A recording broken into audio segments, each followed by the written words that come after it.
Good morning, everybody. My name is Tom, otherwise known as Striking, here on the DYOR Media Network. I'm so glad to be hosting DYOR Live once again. It's November 20... Jesus, what the hell day is it? 27th.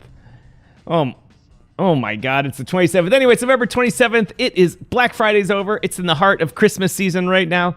Every store has the Christmas music on. Christmas is in the heart, but our wallets are still broke. We got to have more pumping going on in order to get the Christmas season up and running for everybody so little Jimmy can have new shoes for the Christmas holiday season. And whether you are a Christian, a Jew, a Muslim, a Orthodox, or Buddha, whatever your religion is, this is the season of happiness because the whole world comes out and does what, Pedro? Blows all their money on needless gifts for people. That's what they do. Hindu men, if you guys celebrated the celebration of lights, let that be an enjoyment as well. We do not exclude anybody else, and whatever holiday or religion you are, may it be a blessed season in your time. Yeah, give me a second here to get the Excellent. The LinkedIn stream going. For some reason It didn't pop up. It didn't populate. It just, LinkedIn's a little picky on how you do things here, and they do it to keep the spam out and keep it a professional. And what they end up doing also is driving creators absolutely crazy. Yeah, they need a little help there. Yeah. I feel like a lot of times like the coders understand, they set up certain things, but they actually don't use the platform in a sense, right? And they don't have enough people who will actually sit there and will percolate and see if there's any issues, right? So it's like they sit there and I wonder how many people actually have really exceptional computers, right? Most people have 2, 3, 4 years old, whereas when they're using it, all of their computers are all up to date. It's all set up, right? So it's like everything works perfect, right? Yeah, but they don't think about the other side, the other people here. All right, let's see who's here this morning as I get this thing going on in the background. Looks like it's Millsy. Millsy? What's up? Yep, Millsy. Thank you for joining the show. I appreciate it. We haven't seen you comment before, so let us know where you're coming from. You got a Union Jack in your thing there, so coming to us from Union Jack land. Mike's coming to us from Winnipeg, as always.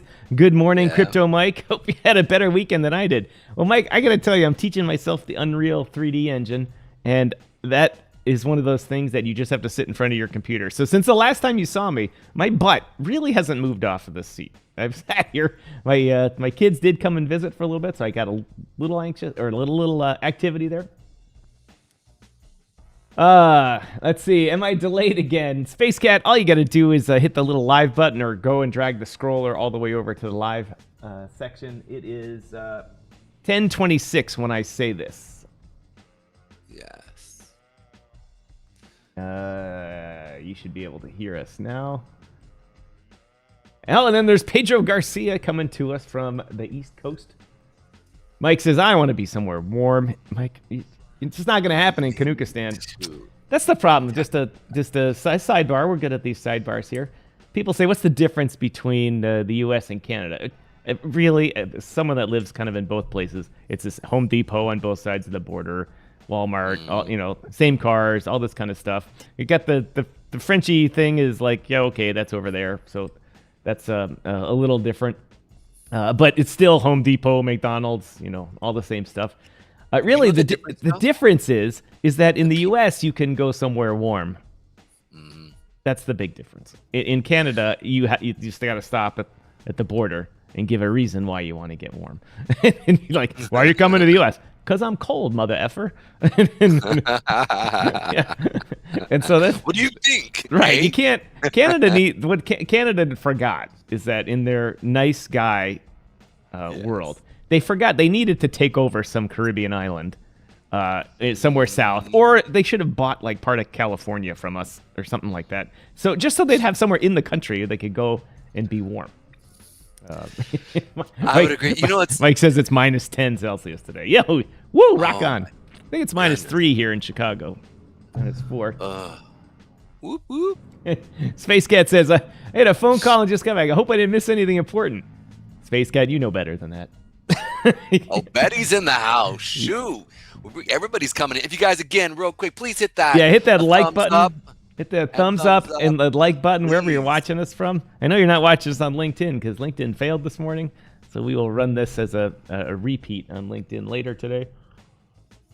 Yeah, please. Just the only reason why, and the reason why we're trying to hit that is because we're just trying to reach more people about with the content and the message that we are bringing. That, you know, as we all know, Bitcoin right now is starting to do a little bit of a sell-off here, and so I'm expecting this thing to kind of do a small little tank here. All right, Pedro, give us the market. What's happening? I got you up on the screen now.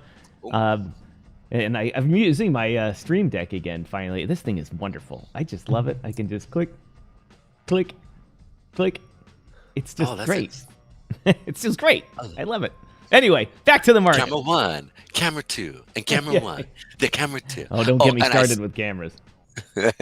I love this right here. This is not financial advice, and it is for educational purposes only. There we go, man. I love that. Awesome. Great.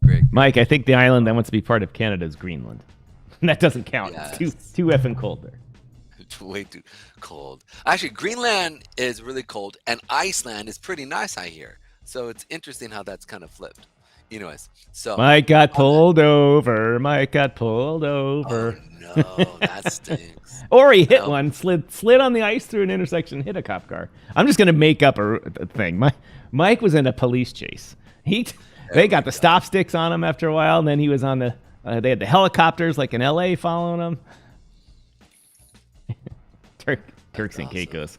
Yeah, that would be that should have been a Canadian position. All right.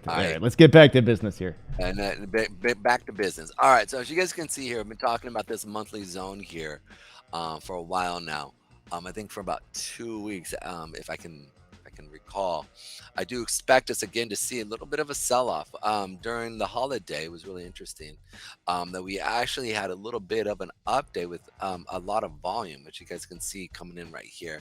So I was actually kind of impressed that we saw here, but this kind of gave me kind of a death knell, or they call it, death cross, death knell. But this right here is what we call a like a fallen star. As you can see, right, it basically coming from the fallen star, and I'm expecting us to see a bit of a sell-off, at least. I mean, I hate to say this, maybe down to these lows right here, and the reason why that's the 32.87 mark. I still feel like we need to come down to that 30,000 mark area here, just as a retracement. And what was Michael Saylor's what is this? This is 27,000, which is his cost base. So these areas here are areas of retracement value. I do expect to see us come down into these levels. And additionally, Michael's at 29, and I've got an article about how he's returned to profitability. Okay, yeah, I think he's maybe up 10% or 20% now. He's at 27. Actually, no, he'd be up 30%. I'm sorry. Yeah, so about 30% is where 25% is where he'd be up. So he's profitable for the year. Hey, there you go.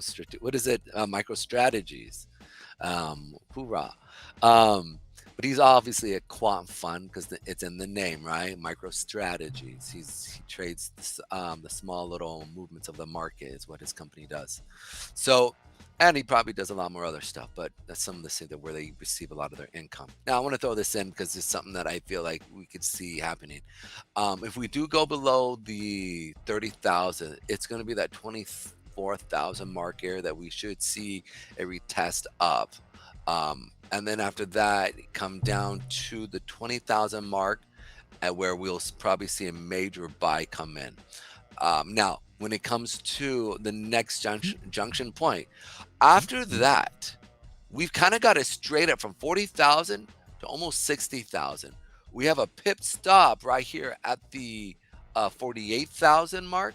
And this is where Bitcoin, and I remember this moment. I remember this because in my community, somebody asked me, Pedro, where do you think the market's probably going to go to? And I said, Well, we have a supply. We have a monthly supply zone, a weekly and a monthly supply zone sitting right here. This was December of 21. And I said, we were down here at this level of 38. They're like, do you think it's going to continue up? And I remember the people who was running the community, I got in trouble for this because I said, well, I expect us to see us go up into the 200-day period moving average and then seeing a sell-off probably come down to that 20,000 mark. And I remember getting in trouble because, as we all know, when Bitcoin goes up, everybody goes up. When Bitcoin goes down, everybody runs away. And so I got in trouble for saying that, but I had to tell the truth, right? And so we're coming back up into this retest area here. So as you can see right here, we potentially might have a soft area here, but the next spot, honestly, is that 59,000 mark area on Bitcoin. So it's something to be paying attention to. Now we are grinding out this supply zone here. As you guys can see, potentially we grind up, we hit the higher time frame. And if you guys are familiar with ICT trading, it's called the liquidity pool, which is sitting above it, which is a bunch of stops, right? So those stops would be met with, these stops would be basically, because these are shorters sitting here, okay, that have come in all the way down here. It's going to hit stops, and those are going to be buys. And then who takes the other side? The institutions will take this, they will receive the buys, and they will short off of those buy orders, which then will put the market into another downturn. So this area here is a potential area. This actually is a critical point here. If we can't get below this level here, then that 30,000, 40,000, we're going to see a sell-off to gain more buyers at these lower levels. This would be really interesting to see. But as of right now, we do see Bitcoin already starting to do a little bit of a sell-off. And if we look at the daily chart, or excuse me, not the daily, but the intraday chart with the daily chart, because we are going down, we are putting in lower highs and lower lows, and we're just kind of grinding down. So I do expect us to see again, us come down to at least the, and let me zone out, to the 35,000 area, like I said, because it's just, there's nothing sitting here until we get down to here. And then after that, let me jump out to the 30-minute. That 30-minute, again, from after this moment here, which is sitting at that 35, we literally have, again, nothing until we get down to, like I said, that 33 and potentially that 30,000 mark area. So it's really interesting to see what's happening. Hey, Pedro, I got a quick question for you. Watching some of the other people that do a little TA on the market, they're like saying, hey, look out for the dump. And I was just looking through thumbnails. I didn't listen to anyone else this morning because I wouldn't do that. Okay. No, but they never do give their timelines. You know, it's just a thumbnail. I don't know what they're talking about in the next an hour chart or the 4-week chart or monthly chart or something like that. What's going on? Today is Monday, and I put on the thing the Monday outlook, Monday's outlook, week ahead, that type of stuff. What's coming up? What does the chart tell you kind of for like the next 2 days here? We're only going to be on the show Monday and Tuesday, and then I'm going to be going back to Kanukistan. So we'll just be here Monday, Tuesday, and then back with you next week. Yeah.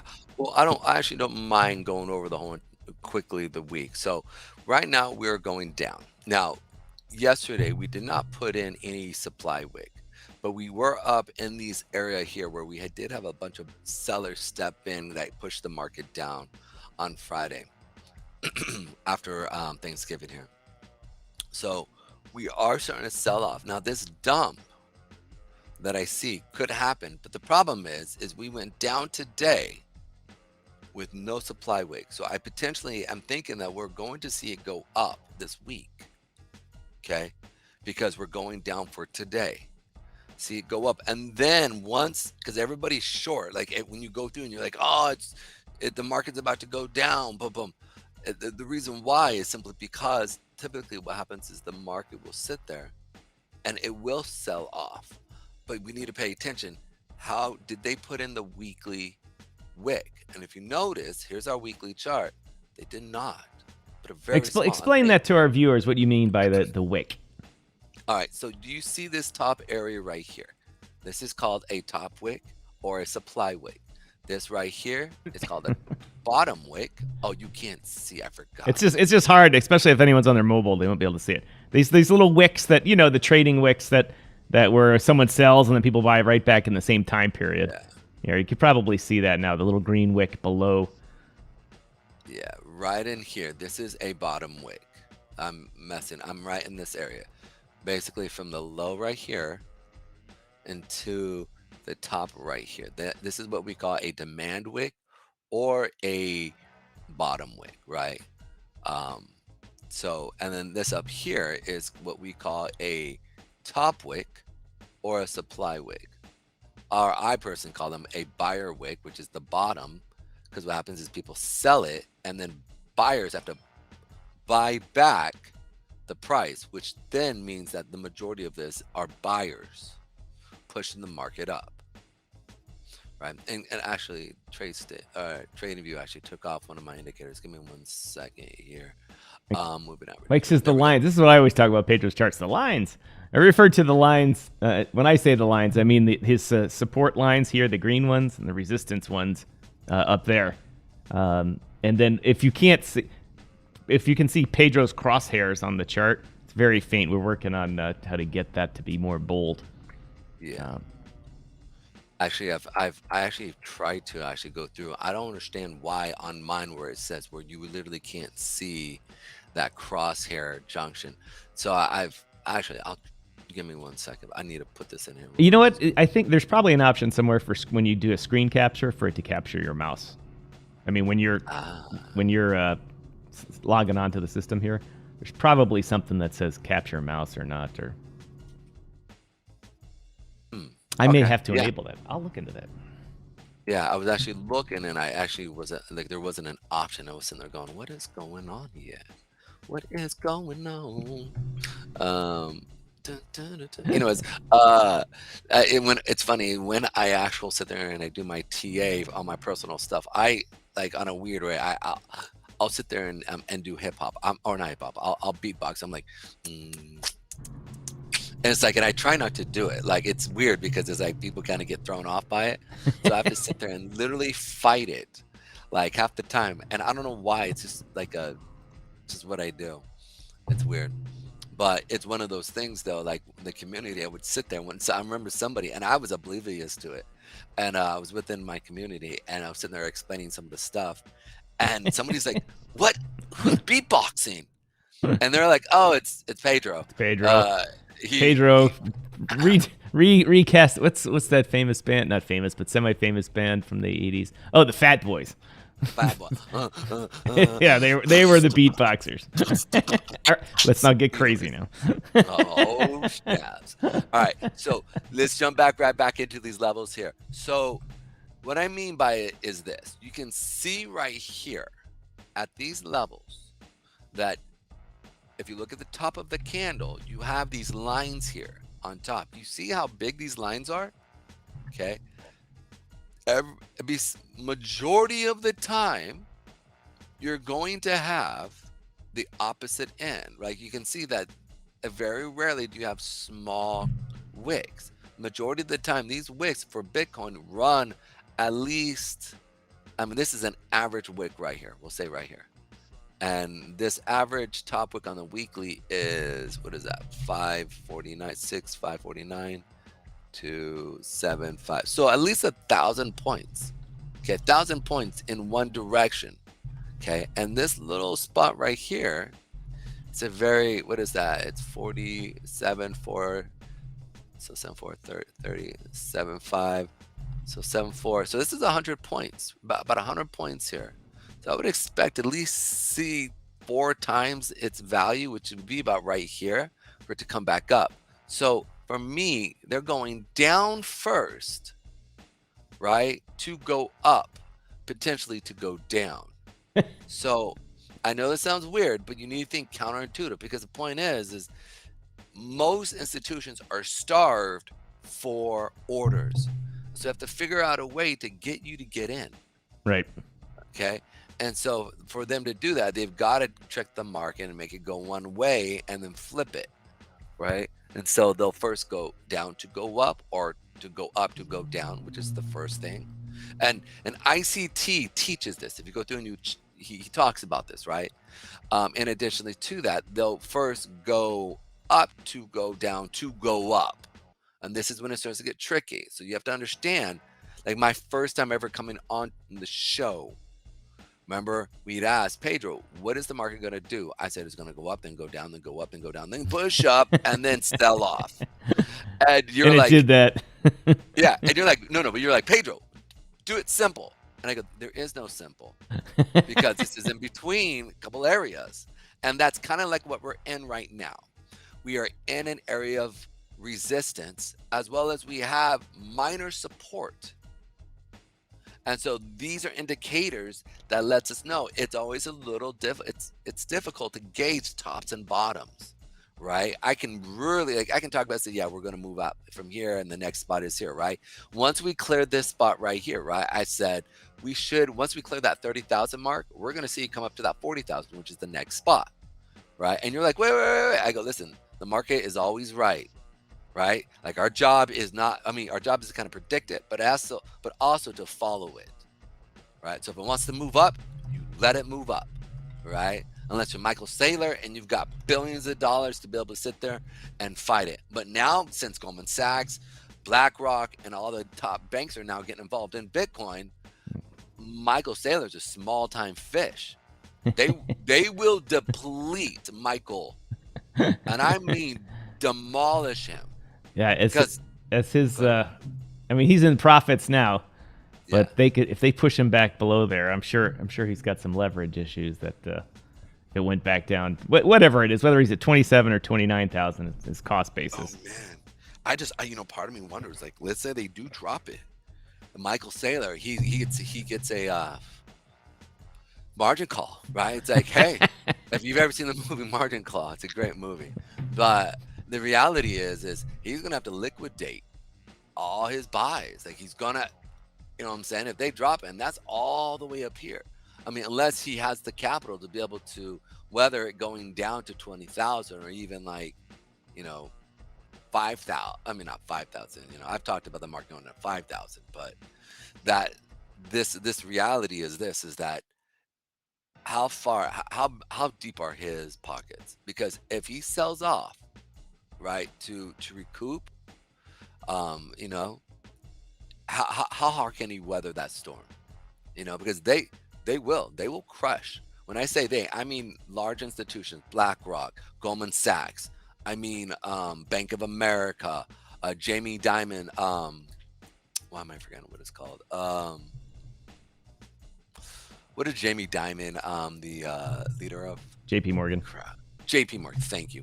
JP Morgan, like these institutions, they won't even blink an eye. They just see him as fodder, just a way for them to be able to take his shares. Yeah, I just popped up my screen real quick here, and there's an article about Saylor on Decrypt. Decrypt.co. Don't go to decrypt.io or pick another extension. Bad stuff happens. Decrypt.co. Good news source if you don't look at it for the DeFi world. But it's a MicroStrategy stock hits nearly a 2-year high because their stock is mostly, while they do business intelligence, that type of stuff, and they do make a killing, I might add. They earn like $1 billion a year from business intelligence. The majority of their holdings are Bitcoin. Let's see. They're amassing a market cap of 7. Blah blah blah blah blah blah. Let's see. Okay, so they've got about 7.3 at today's prices worth of Bitcoin. That's amazing. If Bitcoin does one of these things where, it does go to $1 million or something like that, then that will be the most amazing thing ever. Dude, well, I don't see it not doing it. Like, it's just a matter of time when. Like, it's just when, like, are we going to see it in 12 years? Are we going to see it in 20, 30 years? Like, yeah, I'm trying to see if it has, it's the average purchase price of more than $4 billion in the digital asset. So he's DCA'd into 29,000, about the rate around 30,000. Yeah, right here. At least that's what the news reports. Who knows if that's true? But that's amazing. That is amazing. Sorry. Absolutely. Yeah, so that's it in a nutshell. When we talk about Ethereum here, you can see Ethereum is hit our supply level here. We're seeing it come down. I do expect Ethereum to come back down to the $1,700 mark here. Especially we should start to see momentum really pick up between here right now until we get to about the 1900 mark area here. You're right, Mike. When one sat's worth 10 G's, this world's going to be a different place. Sorry, Pedro, cut. No, it's okay. It's what do you mean sat? It's Satoshi. There's how many Satoshis Sorry, in a Bitcoin? Yeah. A million or 100 million? Yeah, I don't think a sat can be worth 10 G's. It's not enough money in the world, but still, if a sat's worth $1, then we're $1, we're good. It honestly, it all depends. It all depends on inflation. This is the part that I keep bringing up, right? Inflation is important to understand because right now we see 1 month treasury bills sitting at 5.5% now. And additionally to that, everywhere in America, everybody is raising first, and this is nothing I went and looked up. The minimum wage in America is going up. Right, all over, from California all the way out to New York, down to Florida. Everything's moving up to keep up with inflation. What does this do with money? It inflates it, right? And so that means that your dollar, even though, okay, it's more, you have less there to buy certain things. So then that means your wage has to keep moving up. So you almost have this cycle going on where prices go up because the minimum wage is going up. And then you have this hyperinflation that's happening. And so the price to sit there and say in America, okay, and let me use a Snicker. When I grew up, a Snickers was 50 cents. Now it's $2.50. It's a normal size Snickers, right? It's $2.50. Okay, that's literally that 1, 2, 3, 4, 5, 5x what it used to be when I was a kid. Right. So understanding. That's nuts. Yeah, so if we understand, let's say, and that's not hyperinflation. We haven't seen crazy hyperinflation yet. So if America's just to really get on this system of inflation, right? And 10 years, 15 years, let's say we just have a nominal 5 to 7% inflation yearly. Okay, which, like, if you look at Shadow Statistics, who we're going to bring on here, he's saying that the real inflation here right now in America is about 15 to 20%. If you look at the original statistics in which they used to quantify inflation back in the 70s and 80s and early 90s, right? It's crazy. So if we look at it from that perspective, as we keep moving forward and we see minimum wage keep going up, we will see the accumulation of money become inflated. So, i.e., having the money to be at a $1 million connection here for Bitcoin is not unheard of. Right. Like, this is what I keep bringing up. It's like these things are, even though they're, and I'm trying to make them very simple. I'm trying to explain well, this. no, it's the way. This is a good way to think about it. If the price of Bitcoin needs to what, to 20x? 30x? Yeah. 30x to get to $1 million. So if the price of Bitcoin goes up 30x, but we devalue our currency minus 30x through inflation and turning the printing press on, then you can get to $1 million pretty easy. But the value, it's still going to buy the same amount of stuff. You know, a car will be $1 million. Yeah, and so, but the thing is because of the idea of Bitcoin being real value, right? That is where if you do see a Bitcoin at $1 million, it's a real $1 million. Like, it's not, so it's like, even though this is going up and there are people buying this, right? Because there's a limited value of Bitcoin, the pricing, like, you buy in at these levels with the inflation where we're at today. When inflation goes up, even though this is still going up, because there's a limited value, you're not going to see a sell-off of this. It's like buying land on a island. You know what I'm saying? Everything goes up in relationship to that island, but the rest of the world, it's, you know, right. You're not, like, it's always gonna be at that value unless there's a major fire and something happens. But like, that's just not this is what I'm trying to say, is this is going to hold its value. So sitting at 30,000, 20,000, 10,000, it doesn't even matter. Like these prices in relationship to potentially what we might see in the near future or far future is something that is it's a good price. These are good prices no matter what. That's why I think Michael Saylor is sitting there going 30,000, 40,000, that's nothing. Like because it's real value. Right. It's digital gold. Anyways, so all right, Pedro, let's take a social media break here. For those of you watching here, please, as we always say, like, comment, share, participate in the conversation, whether it's you got an actual question to ask us and talk about, or you just want to say, hey, have a nice day. Hey, I lost all my money in Black Friday at Walmart. Or whatever you want to say.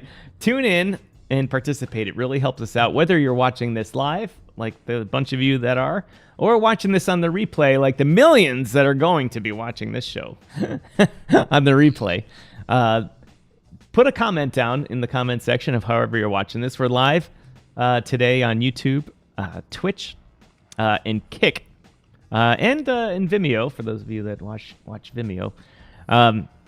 It's my content distribution system, but they also have a player, so I launch them up to see if anyone watches there. And later I'll be running this on LinkedIn. So if you're watching this on LinkedIn, put a comment down. It really helps the engagement algorithm for LinkedIn. It's not just liking it, but if you leave a comment that's longer than a word, it boosts it and helps us get the word out about DYOR Live and Pedro and I's little talk show in our little corner of the internet here. And before we get back to some charts and talking about projects and stuff, I do want to say that, like I said earlier, I would be off Wednesday and Thursday. And if I can pull it together, I'll get in touch with Pedro. Might be able to get a show going Friday, but I'm not sure. But I'm going to be in Toronto at the Canadian Blockchain Summit. We've had Colea Carrington on the show before, the executive director or CEO, I don't remember what her title is, of the. In fact, she's still on the show. She's up here in the corner in the video. I know. We've had her on before talking about. As you know, I talk a lot about Canada here because we have a bunch of viewers from Canada too, but also because Mrs. Striking lives there and I spend a lot of time there, and I'm tuned into the industry in Canada now as a result. And so the Canadian Blockchain Summit, it's their third one. They really talk about the world of actual blockchain use, not so much digital assets or crypto projects, but how the technology is used to better everything from just starting out with Bitcoin mining and how the Bitcoin blockchain works, all the way into how the blockchain technology is taking over the back end of a lot of different financial systems, and really, really changing the way things happen because it's so fast and it's immutable, so people can trust it. So I'll be attending that, and hopefully I'll have. I'm not going to be doing interviews and stuff like that. It's a networking event, trying to get some good people to come on the show. So hopefully we'll have a good time doing that. That's pretty much that's probably the only. Just lastly on the schedule, that's probably the only event I have left this year before we get into the holiday season and then into next year. I mean the holiday week, and into next year, and it should be a good one. What was that, Pedro? You're about to say something too? No, I was gonna say, and we have some pretty brilliant people coming, in the future here, potentially this week, where they're going to be talking about some things that it could have future movements in the market. And so I obviously I don't want to bring up certain names yet, but I'm looking forward to the interviewees that we do have planned to have come on. I mean, I think it's a big deal. Quick news: last week we covered Kyber Swap getting wrecked for 40-some million. They managed to recover 5 million of that. That's it. Wrecked. Wrecked and ruined. They got wrecked. The recovery is made through negotiations with the operators of front-running bots who agreed to return 90% of the funds they had taken. How awesome is that? Is that if you go to hack something, that now there's a good chance that your hack won't succeed because someone will see the hack happening and front run it and take in arbitrage the price of the thing you are hacking and take all your money. I don't necessarily understand how that works completely. I still think I'm the whole confused. What? Right. Well, yeah, it's taking advantage of the meme pool or mempool, whatever you call it, and MEV trading and all that type of stuff, in which you pay more to jump ahead in the queue in the block, and I think that eventually the SEC is going to rule that that's illegal because it's front running. I mean, you can't when you go to make a trade. You expect it. You don't expect someone to come in and jump ahead of you and front run it. Because in all the other markets in the U.S., that's illegal. You can't do that in the stock market. Can't do that in commodities markets or other type of trading.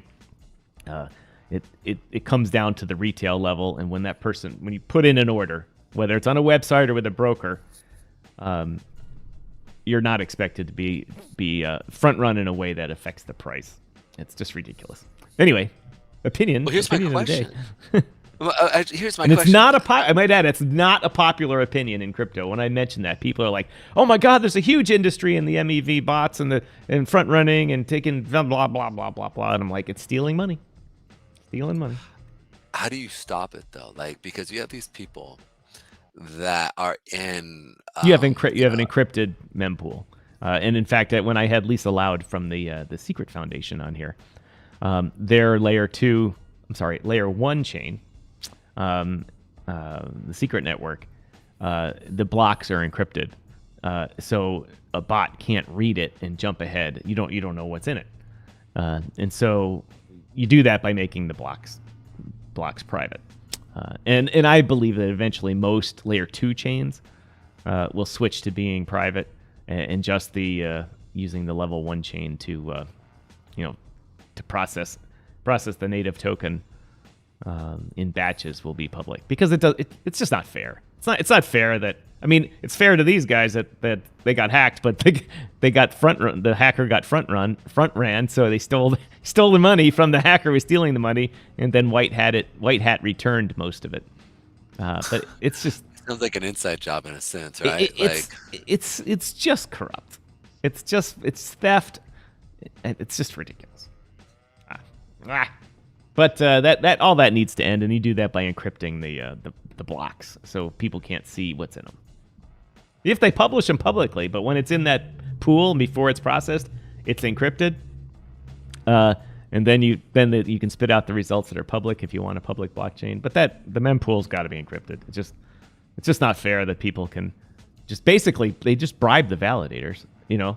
They see that and it happens at an instant. They have a bot running that says, all right, the hacker is paying the validator 2,000 ETH to process this thing first so we can flash loan it and have everything happen in the right order.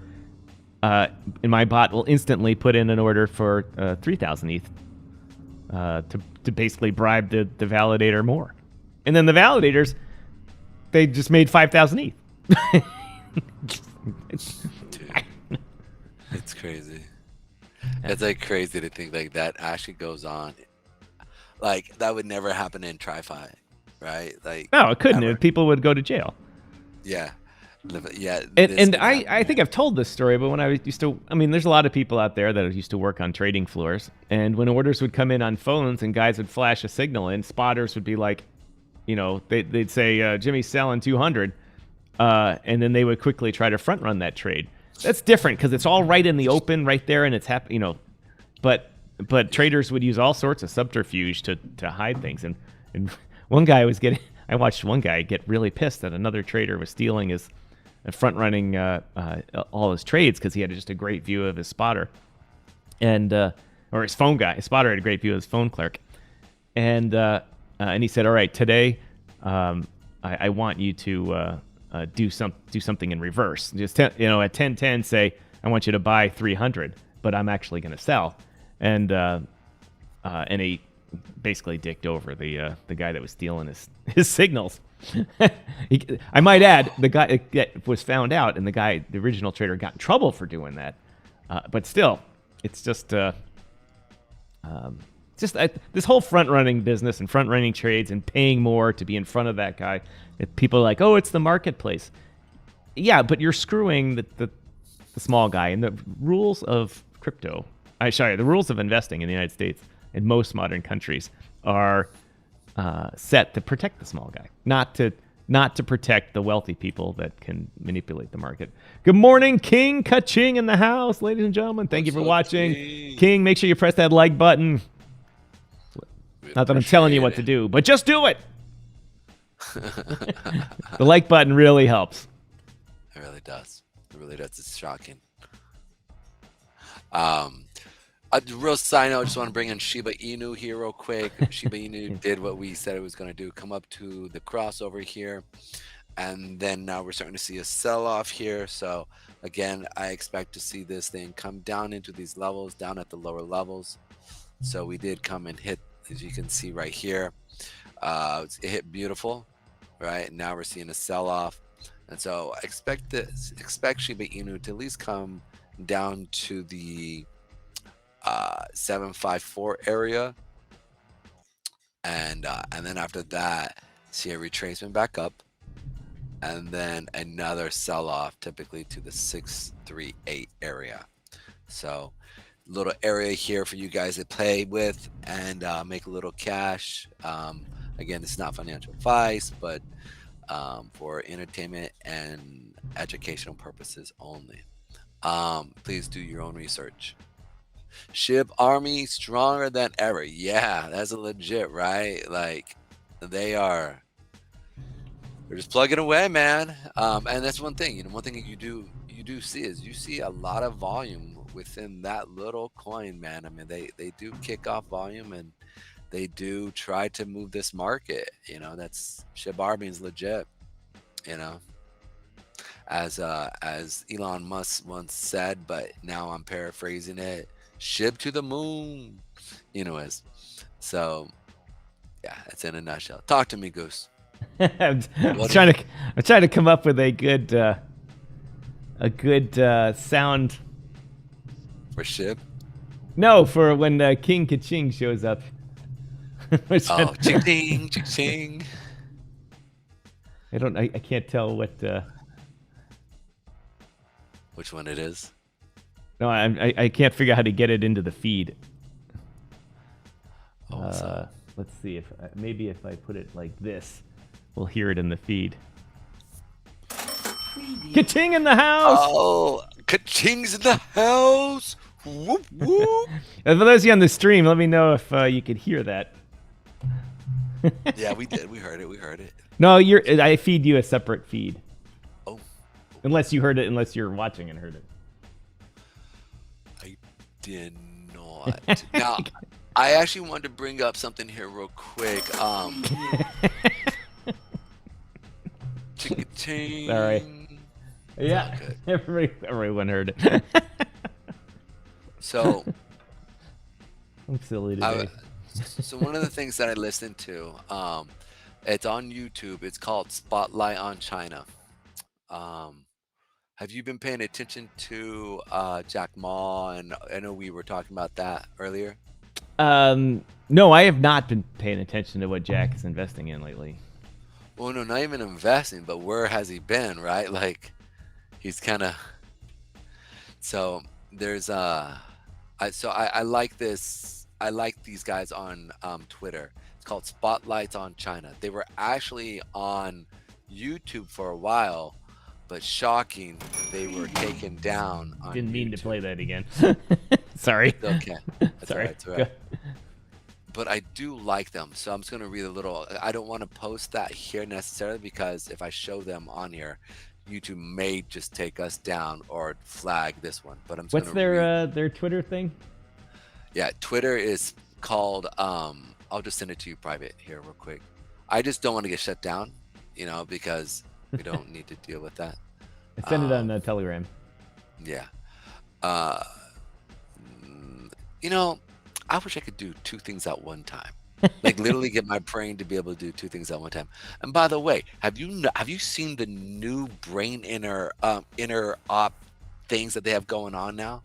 Like you can You can literally control your computer with these little brain things. I know. And they're have you know what I'm talking about? I've seen some of them where it just reads your brain patterns and how your brain changes. It's not picking out individual brain instructions. It just looks at the whole picture and says, "Oh, when he focuses over there, do that." Dude, yes. And I'm just shocked, bro. And it's lightning quick. That's the thing, right? It literally takes your overall brain structure and it's able. And have you seen them like put together the pictures, where like so if somebody is thinking of a picture of something, let's say whatever it is, right? Let's say it's of a dog. The system can read that and almost put together the exact picture that the person was thinking. Like Crazy. It is, dude. It is like we're not talking like it's seeing a screen and then it's creating its own. No, it's reading the thoughts that your brain is thinking. Overall, it's not like mentally, but it's the brain waves, and then it sits there and goes, okay, this is what, and it's almost exactly. There's still some parts that there need to work, but I was just sitting there going like, holy crap, like it's kind of nuts, like where we're at it. Because here's the thing, it's just a matter of time. Is it plausible that they could sit there and with scanning the brain waves of, let's say, mass people, what is it? Oh, we'll get into conspiracy theory time now. Yeah, but this isn't like. Here's the thing: it's not. They haven't done. Well, at least I think that they haven't done this.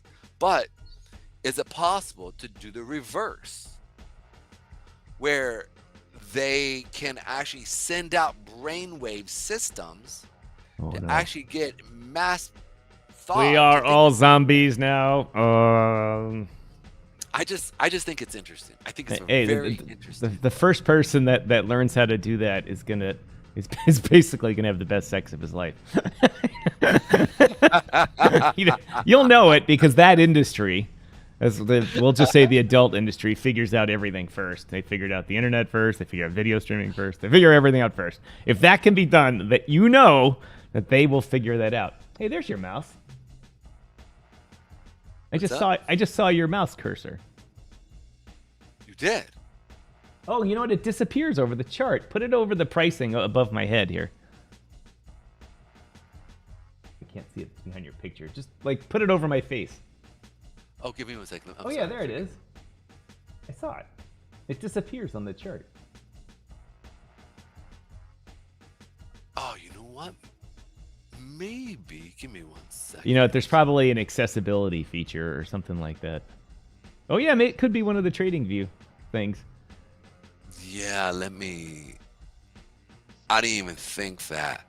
You know what? I just forgot that when you're talking about Jack Ma, I forgot his. I won't mention the country, but he was famously the CEO of Alibaba, one of the richest guys in the world, and then he just kind of disappeared.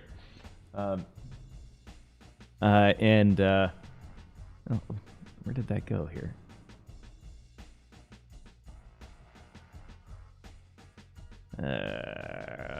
Yeah, be careful. There was a reason why I wasn't trying to show that, right? Yeah, I goofed it up. I had just a picture of him up, and it went away. Yeah. Let me find that picture of him again. Yeah. So yeah, recently Jack a photo Ma, revealing the current situation. Oop.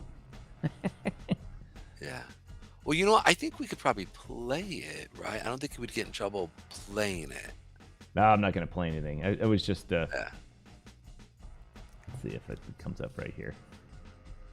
Yeah, this is Jack Ma, and he was a very young billionaire, and now in retirement. Yeah. Picture finally surfaced, and he's an old, gray, broken-down dude. And so, when you live in an authoritarian country, you know... Can you hear it? Can you hear me or no? I can hear you. I can't hear anything playing. Anything playing? Okay, sorry. All right, good. Keep going.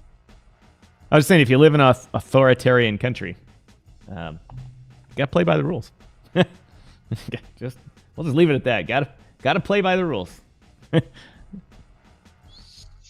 Well, that goes into my, not to side tangent again, but it goes into my whole talk about the BRICS countries and in other countries of the world that are not free, even though they might seem to be okay.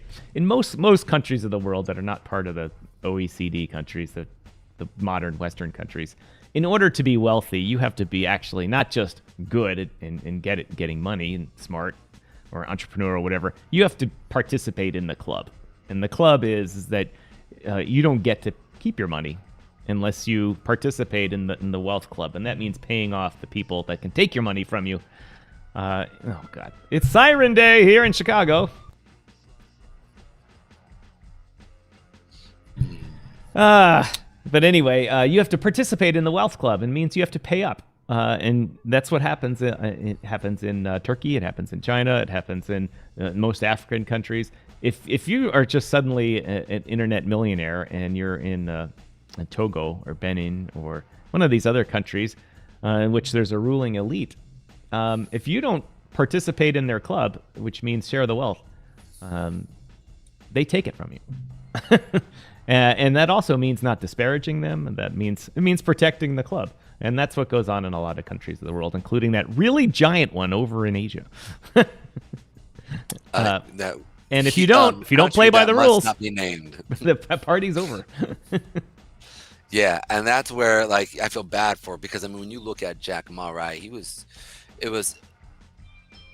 necessarily always favorable, but it was just recently when a certain leader got elected for a third time, potentially, which totally disrupted a bunch of their whole entire ecosystem. He openly said some things where he probably shouldn't have. You shouldn't say anything.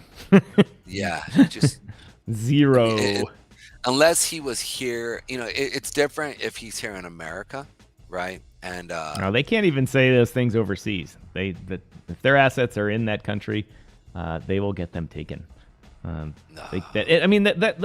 country operates police stations in Canada and a few in the U.S. That were finally found out. Yeah. Oh no, they didn't. Canada said they were shutting down, but Canada, the current government, is infected with people from that country and supporting that country because of even the prime minister. His personal family foundation has many millions of dollars of donations from that country, and he's like, nah, whatever. And a bunch of his cabinet ministers also literally have family in that country. Have also taken positions on that country's economic advisory councils in which they get paid. It's the biggest scandal that nobody talks about because the current government's like, whatever. Anytime you get criticized, you say, hey, you can't do that. They're like, well, you're racist. And they're like, no, you just can't take their money. I'll put it this way. In the U.S., imagine if the president had a family foundation. And okay, a lot of people are imagining that about the Biden administration, but imagine that, and it took major donations directly from the Russian government, and your Minister of Defense was also in charge of the American-Russian Community Foundation, and your Minister of the Economy or the Central Bank, Secretary of State, family all lives in Russia. People would be outraged. They'd be like, no, you can't do that. That's totally a conflict of interest. Canada, no problem. That happens. And no problem.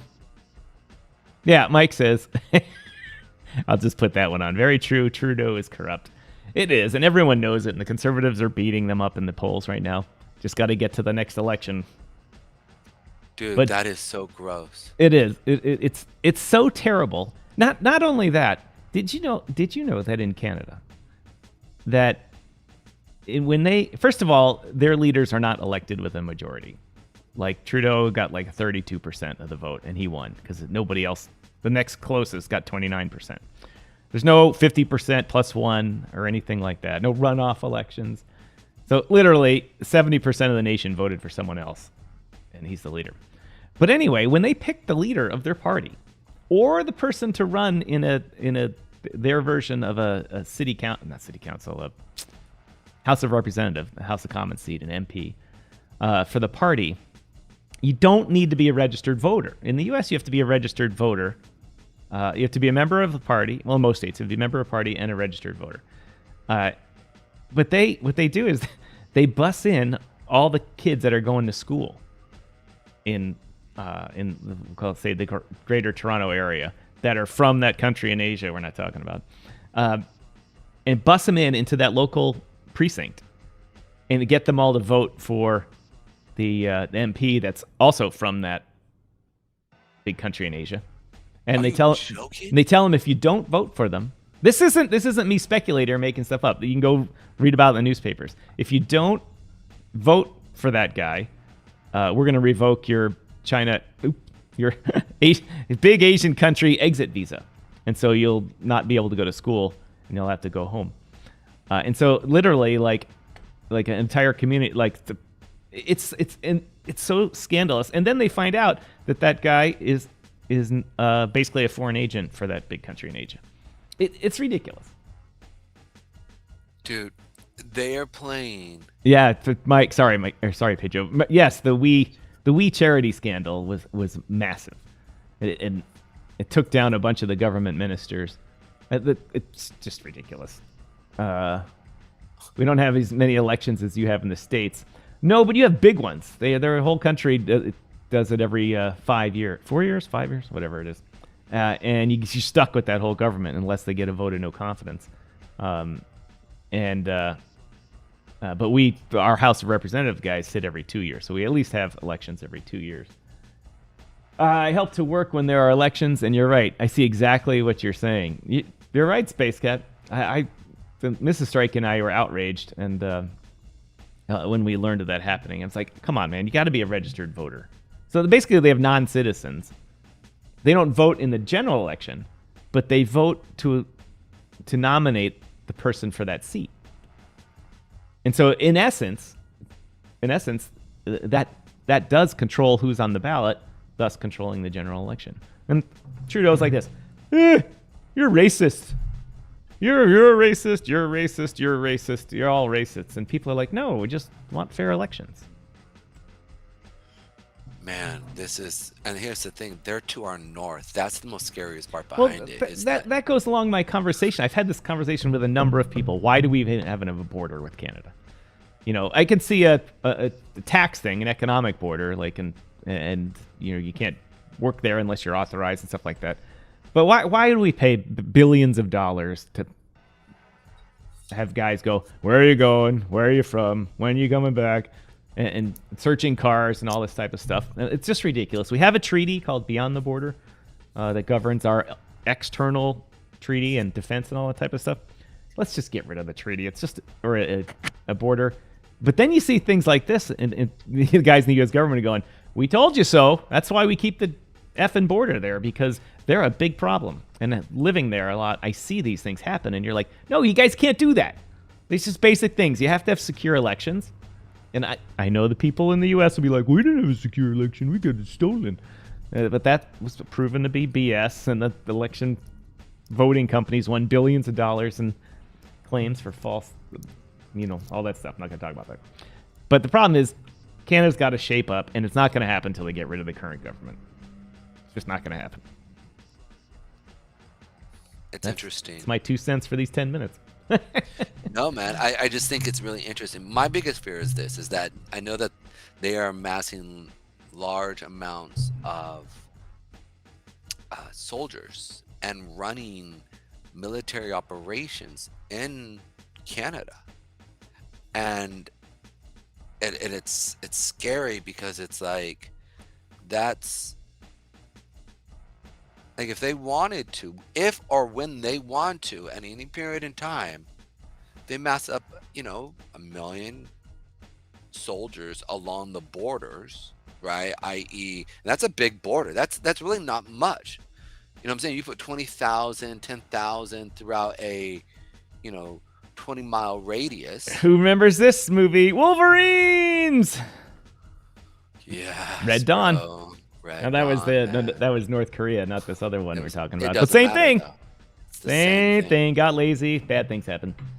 Yeah. All right, Pedro, I'm going to refill the old tea here and give us some Shib and Kaz.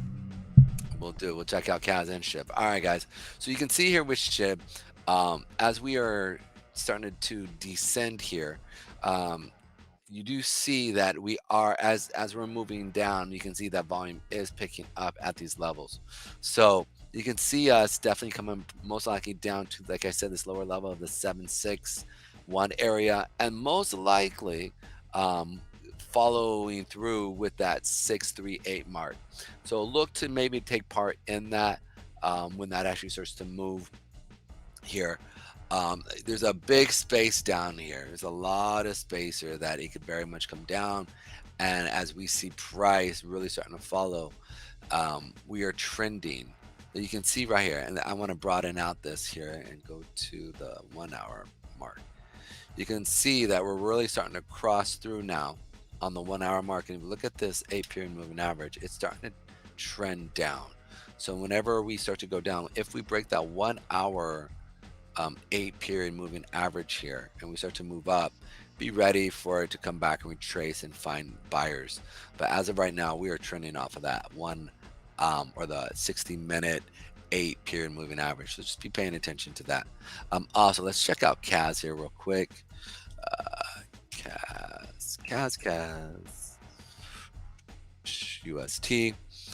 CAS, let's go to the higher time frames here, is definitely doing a little bit of a sell-off here. I talked about where we were piercing through the 8-period moving average and expecting this to come down. Like I said, these lower levels are not a bad area to be purchasing this. You know, they're really a top. It looks like, as of right now, and I'm very careful when I say this, but CAS looks like a pretty top-notch organization, right? Like we've seen top-notch organizations fall apart. But as of right now, they're legit. Their blockchain is legit, one of the fastest there is in the industry. They've got quick transaction and it's low transaction fees as well. So it's something to be paying attention to. Also, one of the things to be paying attention to as well is this price reduction will be gobbled up. They have such a strong community here that I can see them, just coming in and really taking part in the lower prices here. I do see it coming down to that 0.04 cent mark area here, as you guys can see, that I have marked down here, that 0.048998 to that 0.040989 area. And then we should see some form of rally, and then after that potentially another sell-off, potentially into the 2 cent mark. But again, I think these are great. These are great value. I mean, this is a great value at these lower levels. I know personally, like I'm looking to be purchasing some of this at these lower levels myself. So looking forward to that. And if you're a shorter of them on a futures contract, you could sit there. They are, let me go to the 1 hour. We are following that 8-period moving average here, as you can see, as well as the 2 hour mark here on the 8-period moving average. You can see as we're following that, potentially seeing it come all the way down to these lower levels like I've talked about. But that's in a nutshell. And Vanna, take it away. Like I just posted, anybody, first of all, thank you for that. It'd be interesting watching this CAS. It seems to be, like I said, on this show here, we don't do promotions of tokens and coins. Oh, I got the echo going. Damn it. When I go off screen for a second, I put the audio on the speakers in this great studio here. And if I forget to turn them off, I get the echo in my ear. But anyway, but CAS is an interesting project to us. First of all, because of it's truly a decentralized community, but also it's got a lot of good people talking about it. So we're keeping our eye on to watch it. So for those of you that watch this show, can stay informed. But like I said, if anyone has any projects, we only got a few minutes left on the show today, ladies and gentlemen. Got things to do. What's that? Somebody privately asked me if they knew if anything's going on with military finance, and I know I know Mike here was involved with military finance for a while. So Mike, if you know anything about what's going on with that, let us know. But hold on. Someone else privately sent a message too about the great Asian country, which I will not repeat on the air. But I'm also going to take 1 minute. I'm not going to play the long video. I just want to take a minute to go over the hit the right button there. Nope, not the right button. Right button. Nope, that one. That one. Yeah, that right button. Quickly go over our sponsors. Audit Chain here is as I always like to say, is the show presenter and the original presenter. I can't do this today. I've been in a happy-go-lucky mode this morning or something like that, and I can't focus on anything. Maybe I've already had too much tea. Audit Chain is our channel's presenting sponsor, and as such, I give them credit for helping us along with our giant viewership and huge base, getting the word out about Audit Chain and how their products are revolutionizing how companies will be filing their SEC filings and also auditing them. AuditChain.finance, go find them. Also, as it's coming towards the end of the year, I can't go on without talking about my friend Patrick Camuso right here below me, Camuso CPA. He runs a US-based crypto accounting company, and he's the guy that when they say this is not financial advice, he's the guy that says this is financial advice and this is tax advice, because that's what he does for a living. And if you have any problems with your crypto accounting, going back even to when you started and you need to get it right, he's the guy to call, and he is a show sponsor of DYOR Live, and I appreciate that. There is a link in the bottom. If you click it, it'll take you to either his website or his LinkedIn page, depending on where you're watching this. And there's an intake form, and if anyone uses that intake form to ask them a question, please put DYOR Media how you found it. It benefits the show, and will help buy Tommy here a new computer that will properly run the Unreal Engine.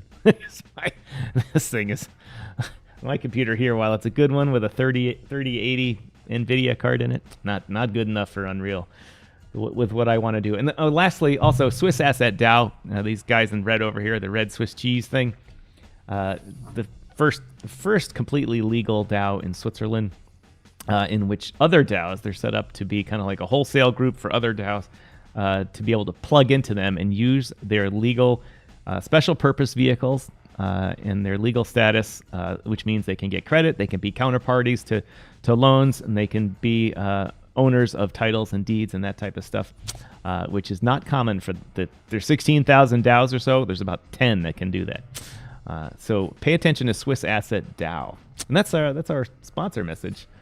Pedro, if you want to plug anybody, feel free. No, I also want to say you guys actually can find us on Fire TV as well as Roku as well. It's one of those things that we are branching out, and we are trying to literally where you can sit there and find us and put us on every major avenue. Now, there's going to come a point in time when we get such a large basis here, right, that we're going to focus more on one specific area. But one of the biggest things I do bring up is just that we're just trying to get the feelers out. So if you guys could tell your friends about us, I think we bring some pretty good content. I think we talk about some real issues that are coming ahead potentially. I'm just trying to keep you guys awake as well as educating and entertaining. That's what we try to do here. Just on that distribution note, Roku, the Roku channel is actually behind. Roku, in their infinite wisdom, have decided to drop the easy way of developing a Roku channel, meaning using templates and all this type of stuff, and instead they were going back to needing to program via their basically you need to be a dev instead of doing it. So I'm gonna take some time to redo the Roku channel. Every show is available on Fire TV. The Fire TV channel is just a series of all the times I've gone live, so you just got to scroll through it till what you find out. I keep it nice and simple there, and I try to take content that's no longer pertinent. Like, when we do a show about the price of Bitcoin 6 months ago, that's not a pertinent show anymore, unless we have an interview guest or someone else like that. So the places where you can watch us are growing, and as soon I want to develop the Apple TV channel, but Apple, in its infinite wisdom, makes you want to have an Apple computer in order to use their software. Imagine that. I can't believe that. And so until I can get someone's used Mac, which I hopefully will be able to borrow my dad's Mac, I will develop the Apple TV channel, and then that's when the big money rolls in. Big money. Big money. That's when we double our 23 cents from YouTube this month. Anyway, we got some feedback from Mike. Military finance is still alive. Waiting for the devs to get back into it. Currently doing vet giveaways, but running into red tape. Even giveaways are hard nowadays. Come into the TG. I'm always there. I am in personal contact with the Mil Dev team. That's good. Military finance. Woo! Okay. We said we don't do token promotions, but Pedro and I didn't do it. We didn't. We were just trying to get some news on it, and Crypto Mike promoted them. But anyway, Mike, I noticed that you also had in one of your titles, maybe it's on Telegram or whatever, you mentioned Valor, and Valor hasn't been around in like a year or so. Yeah, we might want to make sure we check things out. Come on now. Anyway, so you can watch us. You can watch us everywhere, and occasionally I have the Space Lounge logo over here. It's just a Telegram room that used to be quite active as an AMA place, but I keep it alive just to have it as a place where, if we want, we can drop the feed in there and take questions from people as well. But I'm always hanging out in the Space Lounge, so if you want to chat, there's that. But I used to do it all. I used to be able to have the Space Lounge going all the time, and my computer, I'm pointing down here because that's where I look at it, is not been happy with me. It's just, as we know, I've been battling that. And the baby needs a new set of shoes, otherwise known as a new i9 14th gen with a 4090 in it and 128 gig RAM. And Striking doesn't want to pay $4,000 for that.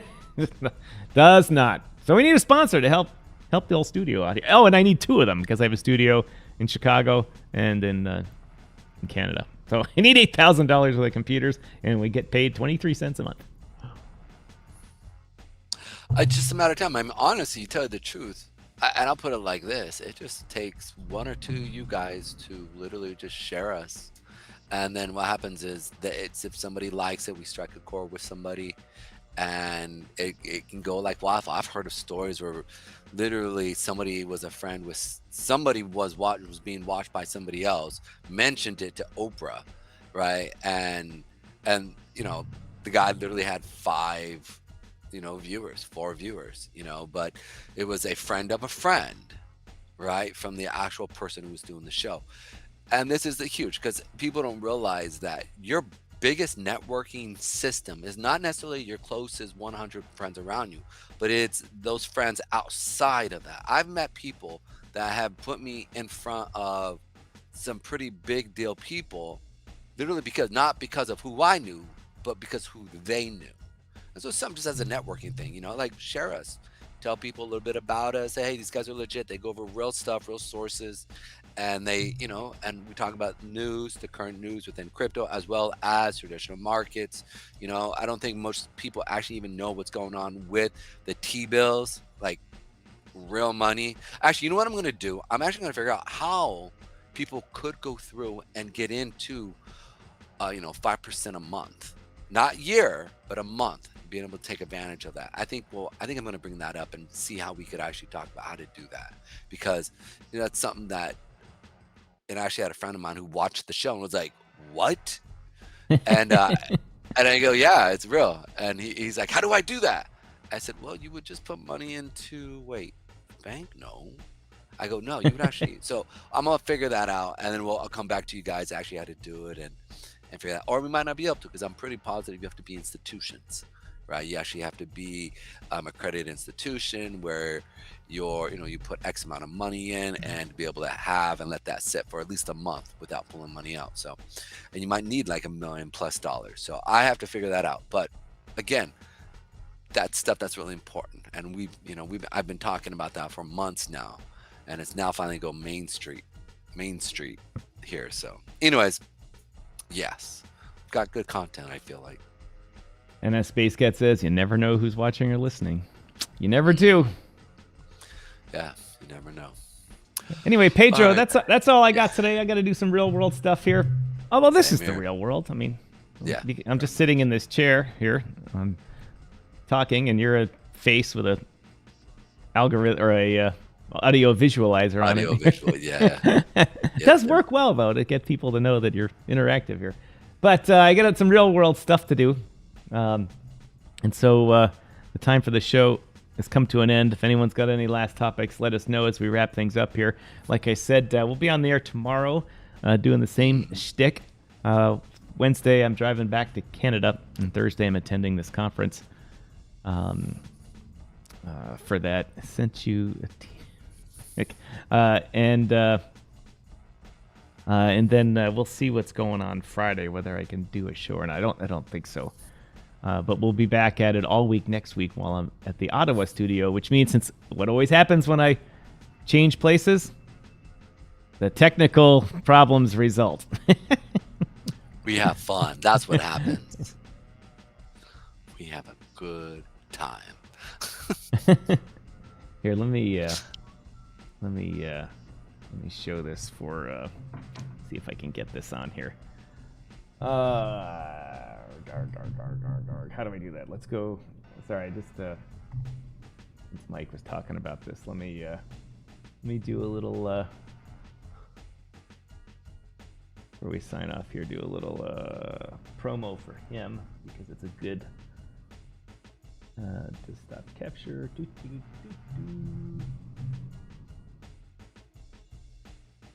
No, that's not it. Of course. Capture desktop 2. Nope, that's not it. Desktop capture. This one. Nope. Ah, God damn it. There we go.